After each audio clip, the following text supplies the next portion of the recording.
All right, today we're jumping into one of the most, let's say, dense parts of the Bible. Romans chapters 9 through 11. I mean, these chapters tackle a huge, really controversial question that was shaking the early church right to its core. So you got to understand, for the Apostle Paul, this wasn't just some abstract idea. This was personal. He's looking around and seeing his own people, Israel, the ones who'd been waiting for the Messiah for centuries, largely saying no thanks. But at the same time, you have all these non-Jews, the Gentiles, flocking to this new faith. It just didn't add up. It's like, wait a minute, what about all of God's promises to Israel? How could they still be true? Okay, so Paul kicks things off by basically laying out this massive puzzle. He has to explain what's going on. How can God's promises to Israel, promises that have been around for generations, still be valid when what's happening in the real world seems to completely contradict them? It's a paradox, and he's about to dive in and solve it. And this is how he sets it up. It's a tale of two paths, and they couldn't be more different. You've got Israel, who really tried, right? They pursued righteousness by following God's law, but they didn't get there. And then you have the Gentiles, who weren't even on this path, weren't even looking for righteousness. And boom, they find it just through faith. See the problem? This is the core contradiction he needs to unravel. So how in the world does Paul start to unpack this thing? Well, he goes right to the foundation, to a principle that for him is completely non-negotiable, and that is the absolute, total sovereignty of God. This is the key, he thinks, to the whole puzzle. What Paul's saying is this: God's plan was never, ever about who worked the hardest or what your background was. It wasn't about merit. From day one, it was always about His grace and His choice. It's not about us trying to climb a ladder to God. It's about God reaching down to us. And to really drive this home, he pulls out this incredibly powerful analogy from the Old Testament prophet Isaiah. The idea is simple. We're the clay, God is the potter, and the clay doesn't get to turn to the potter and say, "Hey, why'd you make me like this?" It's a really bold, almost jarring statement, right? It's meant to stop any human complaint about fairness right in its tracks. Okay, but then he takes this potter and clay thing even further. He talks about these vessels of wrath. Think of Pharaoh in the Exodus story.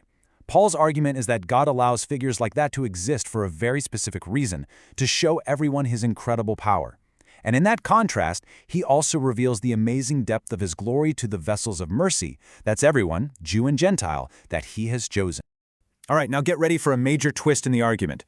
Paul's about to claim that bringing the Gentiles into the family, well, that was never plan B. It wasn't something God came up with after Israel stumbled. Nope, Paul says this was the plan all along.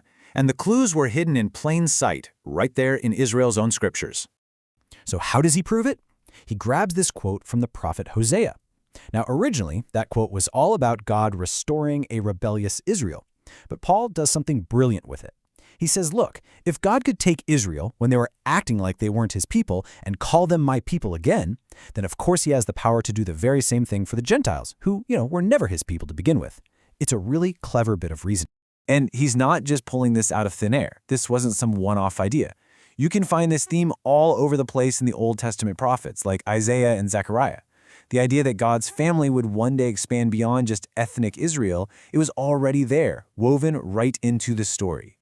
Okay, so that raises a pretty big question, right? If this inclusive plan was always in the works, why did so many from Israel not see it? What was the stumbling block? And, maybe more importantly, what's the path forward now, for everyone?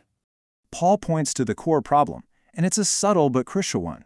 The issue wasn't the law itself. The law was good. The issue was how they were using it.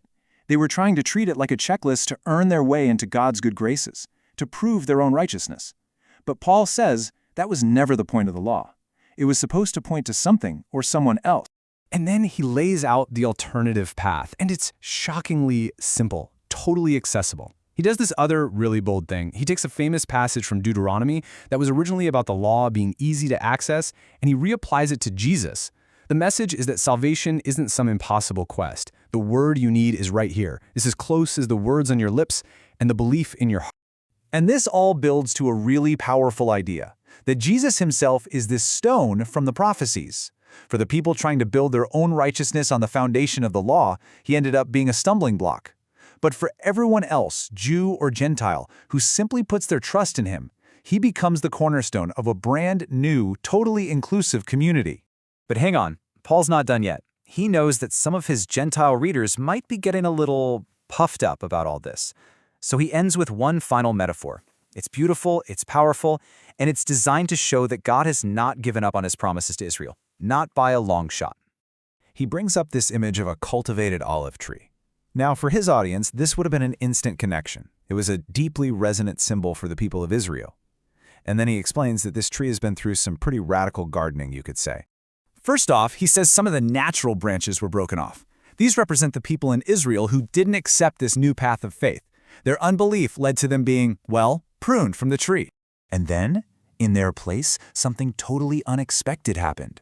Wild olive branches, that's the Gentiles, were grafted in. Paul makes a point of saying this is contrary to nature, which is his way of highlighting just how miraculous and gracious this whole thing is.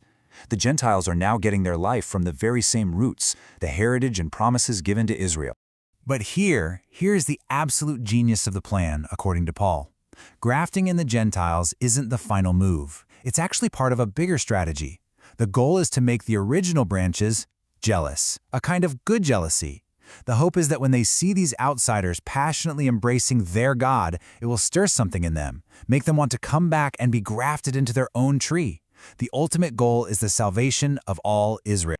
So when you step back, Paul has painted this just breathtaking picture of God's plan throughout history.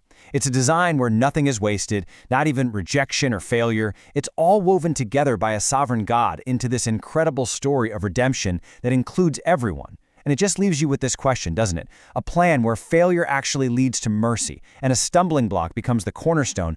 What does that really tell us about the nature of grace?